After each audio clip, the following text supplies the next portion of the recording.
Hi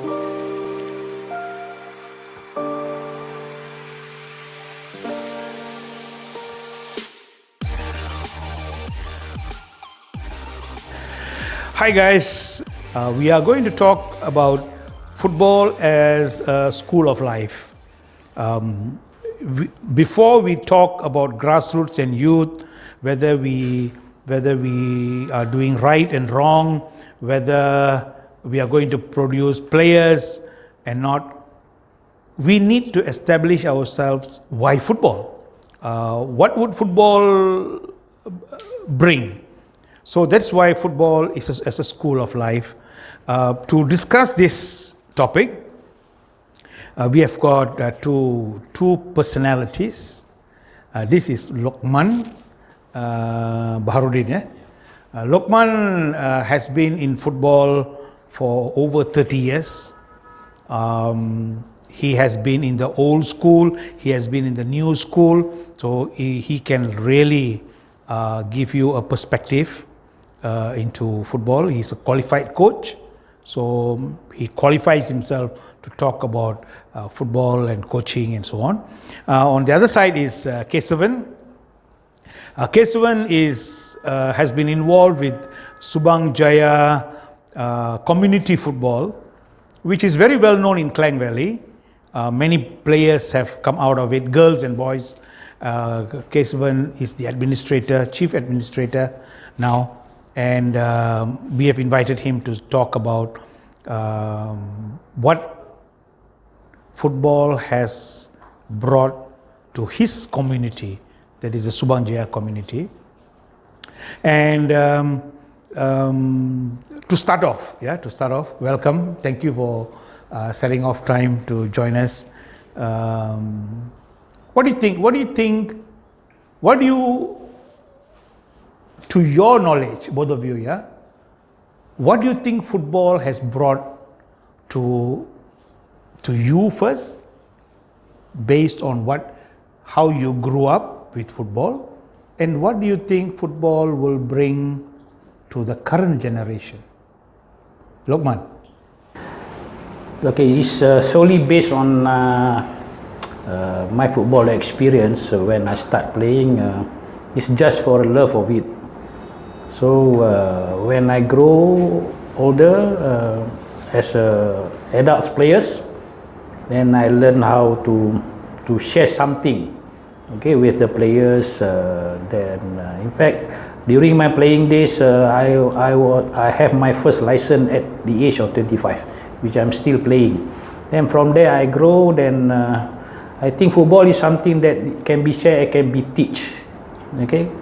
Then that's why I'm not looking for the glamorous part of the job to be a state coach. I'm like doing a development works, all right. And then from there on, I learned how to organize things, how to become football entrepreneurs. Okay, then it's not a smooth, okay, way of life. Okay, we have hiccups, we have up and downs, you see. Then, but the most important part is that to me, I managed to share with players, okay, how to be a good players, and even the coach how to be a good coach, because it's not something that we have in the country, all right. Okay, so my responsibility to share with people, okay, all right, in order to get a good football, all right. Okay, KESEVAN, what do you feel? What has football brought to the table? What should football bring? Okay, I start off my career. I mean, I'm not a great footballer. I have not played for any amateur football, but I love football. And what has brought me into this Subang Jaya community is my boys. When they were 6, that's where I started. As a parent. Okay. And the boys wanted to play football. It's just across the road. I have a padang. They wanted to play football, and yes, I went on, and then from there it started. So without my knowledge, I got into it, I'm into the community. I love the community and I love the game, and it started from there. So I started to become an assistant coach, and then I went for a awalan course, and then I took up a C license, and then I was so involved in the community along the years, and then I become a technical team, and then I was there, and then now I'm coordinating. I become a coordinator of the Subang Jaya League for past. This is my third year, the final year. So it went on up to 9 years. So to ask where am I now, football has taught me a lot of things, being with the community, and I also took up course like participated in your course, and then I learned a lot, and I'm also coordinating PGCT games now. So past 3 seasons I'm coordinating Super League games now. So where am I now? I don't know, but I have a lot of knowledge about how to coordinate games, to manage the team, and also to handle the kids. Usually some coaches don't know how to handle the kids, and they don't know how to differentiate the youth player and the under 8 boys, under 10 boys. The approach, I have learned a lot in that community, because in community you can see a group of people with different mentality and different boys with different expectations. So that's where it taught me a lot. So that itself is a school of learning for you and for you. Yeah. Now, let's go a little bit deeper inside the game. Bola sepak. Nilai-nilai yang dibawa oleh bola sepak. Apakah nilai-nilai yang seorang pemain boleh membawa balik daripada bermain bola sepak?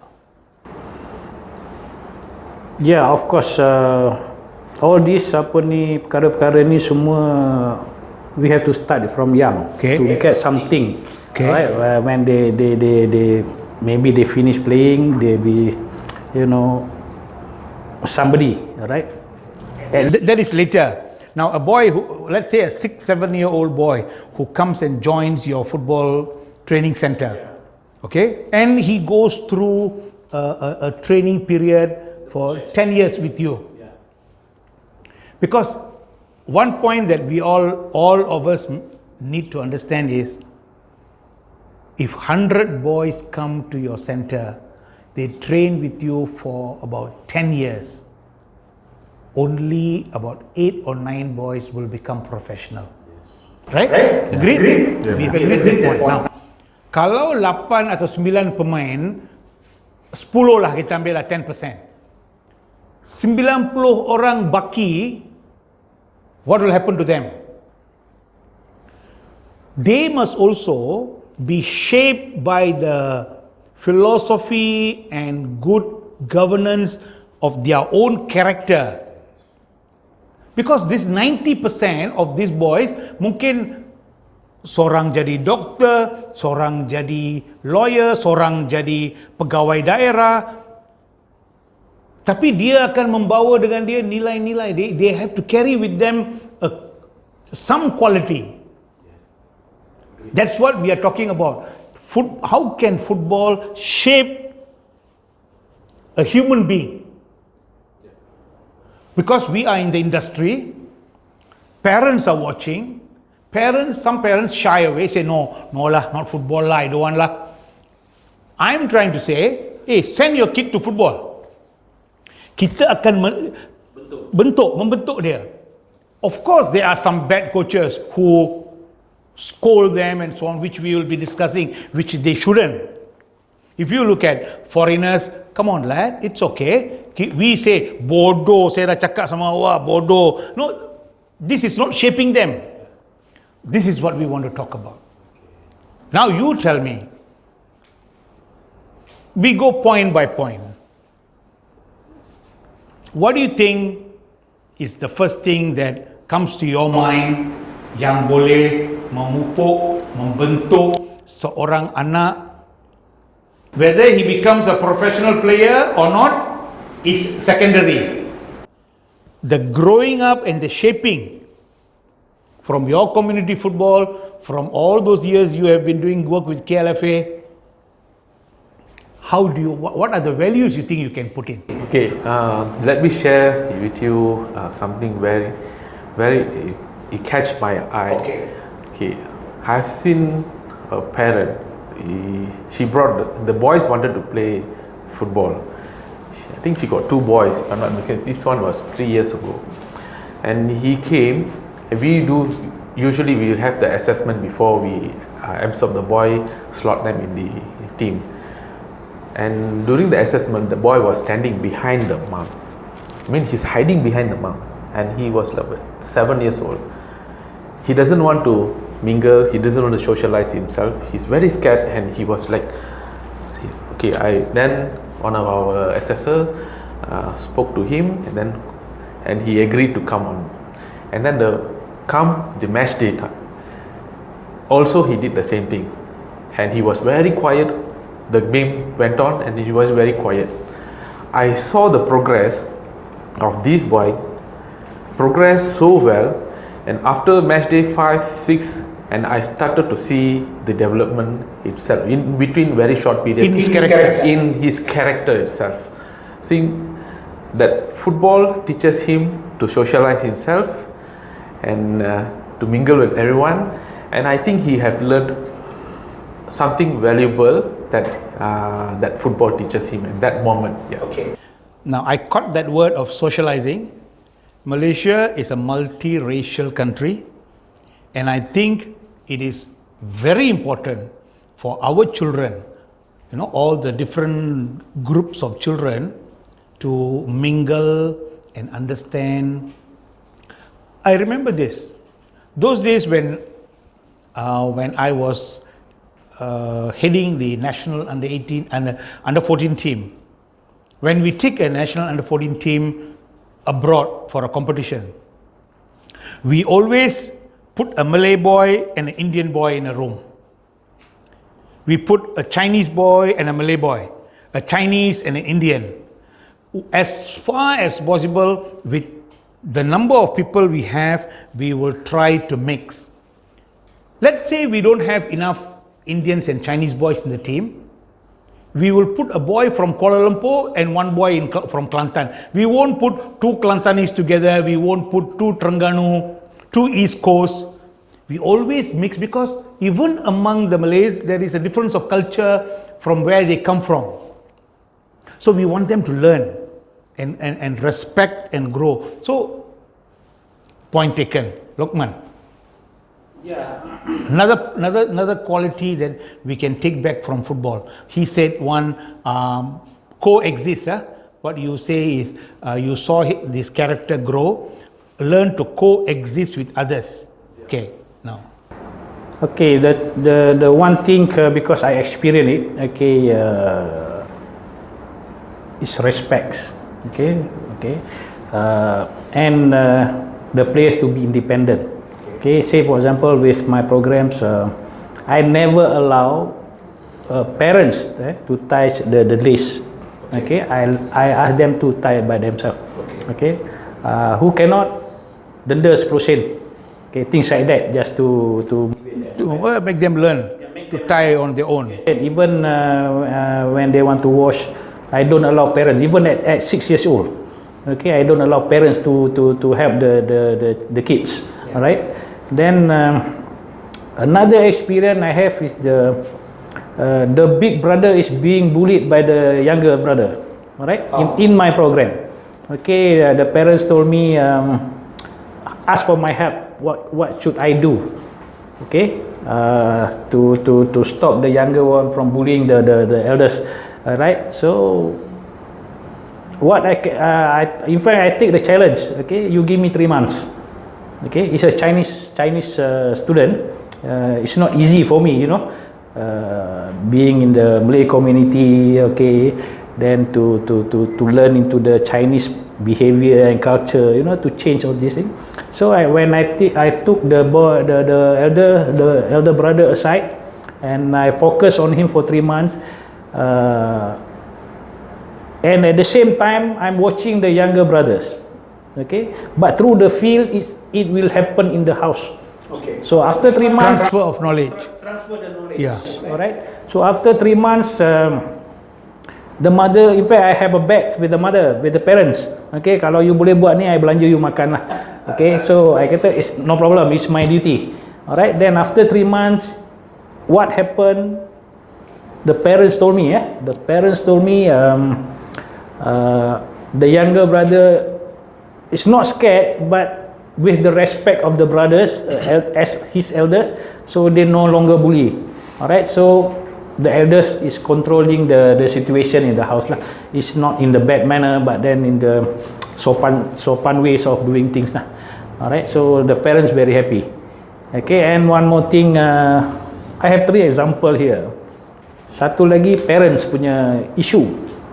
Okay, when we have competition, alright, competition, again the younger brother is a better player than the abang, alright, okay, and the parent and hold a high position in the big corporation, you know, okay, scold the elder brothers sampai brothers tu menangis, okay, menangis. So I took him aside, the parents, okay, I kata, you don't teach your boys and compare your 2 children, then macam mana you nak dapat respect to follow your instruction and everything. Okay, then later dia raise a voice, so I raise my voice lah. Okay, at the end of the day dia angkat tangan lah. So I cakap, if this is the case, I have to have some authorities lah. So I don't allow parents to be near the training or the competition if this happen, because we need your guidance also. Alright, itu one more thing. And then one more thing, not recently, when I walk with my friend in the mall, okay, and I have a group of teenagers, which I don't recognize anymore, which is all my ex-players during the program. So they come and they of course, kita Malaysia ni salam cium tangan semua. So my friend ask me, anak buah ke? So your nephew? No, I don't remember. Dan after that, I think this is all my football players. Macam mana dia orang salam tangan kau? Nowadays they just shake hand. Yeah. Tapi masa tu dia salam, alright, dia cium tangan. Okay, that means to me I'm doing something right lah for their, at least for their characters and behavior, to have some respect with elders. You know, I mean socializing. You know, they know to do what they have to do. Okay, but compare to now, kalau jumpa coach pun, it's not dia don't not respect, tapi jumpa coach, they run away or things like that. So that's the thing that we develop. Okay, satu lagi, I think this is the best. To me, this is the best. It's quite funny. Okay, it's quite funny because all this feedback from parents. Okay, I have my program on Saturday and Sunday. Alright, Saturday and Sunday. Alright, on the Friday night, okay, the football bag is at the door already. The children looking forward to come for training. Why they come? They want to come for because the training. they enjoy it. That's we have to do. Alright, and again the same thing, the same situation. The parents told me, kasut sekolah dia tak basuh. Kasut bola dia basuh. That's what kita ajar dia thing. So that's the on the respect is not only respect of coaches, also respect of opponents, their friends. I remember I was put with Ahmad Yusof during a coaching course, the AFFA license. And I remember I will be watching TV. It was in Wisma FM. I'll be watching TV, and then Ahmad Yusof will just put the mat to pray. So it is normal that when your friend goes to pray, he wants to pray peacefully, quiet. So you lower the volume and off until he prays, and then you switch it back. So this was already taught to us even when we were young boys. Respect of each other, even opponents. After losing a game, You don't go and scold an opponent. You say, hey, thank you, well done. We'll see you again. We'll meet again. You know, this is something which is instilled, which you carry back when you grow up, when you go for a bidding. You are a corporation, you are a CEO, you go and bid for something. KESEVAN's company gets it. I just don't walk off. You know, I go say, congrats KESEVAN, all the best, well done. It's okay. You know, respect. But it starts from here. So, if coaches can, after losing, wait, jangan pergi. I've seen players, it happened, I've seen players want to go and shake hand. The coach from outside, oi, tak payah handshake lah, keluar sajalah, tak nak pergi dekat dia orang. You know, the boys want to go and shake hands, but the coach is telling, don't do it. This is very unsporting.